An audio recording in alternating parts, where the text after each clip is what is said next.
पिछले कुछ दिनों से ये राहुल गांधी, प्रियंका गांधी, अमित शाह और मोदी जी, ये चारों मिलके, आपने टीवी में अखबारों में देखा होगा, चारों मिलके कह रहे हैं केजरीवाल आतंकवादी है। ये चारों मिलके खूब जोर जोर से, चारों एक ही आवाज में कह रहे हैं केजरीवाल आतंकवादी है। अखबारों में आपने पढ़ा होगा, कह रहे हैं केजरीवाल आतंकवादी है। मैं आतंकवादी हूं भाई साहब? मैं शक्ल से आतंकवादी नजर आता हूं? भ्रष्टाचार का एक ही काल, भ्रष्टाचार का एक ही काल, इन लोगों ने पिछले 5 साल से तो मोदी जी का राज है केंद्र में, यहां पे योगी जी का राज है। 70 साल से देश में कांग्रेस और बीजेपी का ही राज रहा है। इनके 70 साल इन 70 साल राज करने के बाद भी इनके पास एक काम नहीं है गिनाने को, एक काम। अगर इनके पास काम होता गिनाने को तो ये केजरीवाल को आतंकवादी नहीं बोलते। या क्या कहते कि हमने ये काम करा है, हम आगे ये काम करेंगे, हमें वोट दो। हमने ये काम करा है, हम आगे ये काम करेंगे, हमें वोट दो। इनके पास काम नहीं है गिनाने को।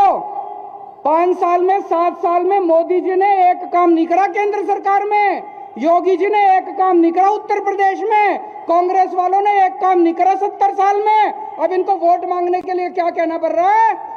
केजरीवाल आतंकवादी है। केजरीवाल को आतंकवादी क्या के वोट मांग रहे हैं? मैंने क्या आतंकवाद बताओ? कोई आतंकवादी स्कूल बनवाता है दुनिया में? कोई आतंकवादी हो? कोई आतंकवादी अस्पताल बनवाता है? कोई आतंकवादी बच्चों की पढ़ाई करवाता है? कोई आतंकवादी बुजुर्गों को तीर्थ यात्रा करवाता है? कोई आतंकवादी सैनिकों को, शहीद सैनिकों को 1-1 करोड़ रुपए देता है?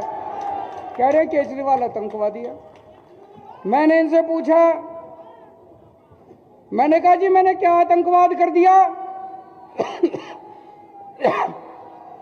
मैंने कहा मोदी जी को, मोदी जी पिछले 5 साल में, 7 साल में मोदी जी ने मेरे घर पे सीबीआई की रेड कराई, मेरे दफ्तर में सीबीआई की रेड कराई। मैंने कहा आपको कुछ मिला? बोले नहीं मिला। उन्होंने मेरे घर पे इनकम टैक्स की रेड कराई, मेरे दफ्तर में इनकम टैक्स की रेड कराई। मैंने कहा मोदी जी कुछ मिला? बोले नहीं मिला। उन्होंने ईडी की रेड कराई, रॉ की रेड कराई, दिल्ली पुलिस की रेड कराई, सारी रेड करा ली मेरे ऊपर। मैंने कहा जी कुछ मिला? बोले नहीं मिला। तो मैंने कहा फिर? बोले वो एक कवि है, उसके वो बता रहा था कि आप एक कवि है, कोई गाजियाबाद में रहता है कोई कवि, कह रहे वो कवि कह रहा था कि केजरीवाल आतंकवादी है।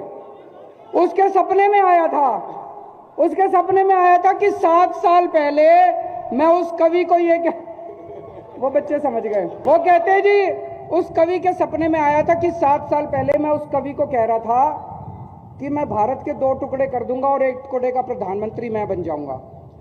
मैंने कहा प्रधानमंत्री जी मैं कहा भारत के 2 टुकड़े कर दूंगा? आपकी ईडी को नहीं पता चला, रॉ को नहीं पता चला, सीबीआई को नहीं पता चला, इनकम टैक्स को नहीं। मैंने कहा एक काम करो ना, ये सारी बंद कर दो एजेंसी, उस कवि को ही रख लो, वो ही बता दिया करेगा सपने में क्या आ रहा है और सपने में क्या नहीं आ रहा। ये बंद कर दो, सीबीआई बंद कर दो, रॉ बंद कर दो, ईडी फीडी क्या दुखी कर रखा है दुनिया को, उस कवि को ही रख लो अपने दफ्तर में, वो कवि बता दिया करेगा। तो इन्होंने तमाशा कर रखा है देश की सिक्योरिटी का, इन्होंने कॉमेडी कर रखी है देश की सिक्योरिटी की। जिसको मर्जी देखो आतंकवादी बोल देते हैं। कल ये थोड़े दिन पहले जब किसानों का आंदोलन चल रहा था तो कहते हैं देश के सारे किसान आतंकवादी हैं। मैं उत्तर प्रदेश के किसानों को कहना चाहता हूं, इस बार जब बटन दबाने जाओ इनको बता देना कौन आतंकवादी है, कौन ये आतंकवादी है कि तुम आतंकवादी हो। भारत माता की। कल मैंने सुना प्रधानमंत्री जी आके बोले देश में जो साइकिल चलाता है सारे आतंकवादी हैं। मैं जितने साइकिल चलाने वाले हैं भाई साहब, ये गरीबों के ऊपर चोट है। गरीबों को, सारे गरीबों को प्रधानमंत्री जी आतंकवादी बोल रहे हैं। जितने साइकिल चलाते हैं सारे साइकिल चलाने वाले जब बटन दबाने जाओ तो बता देना बीजेपी वाले आतंकवादी हैं कि साइकिल चलाने वाले आतंकवादी हैं।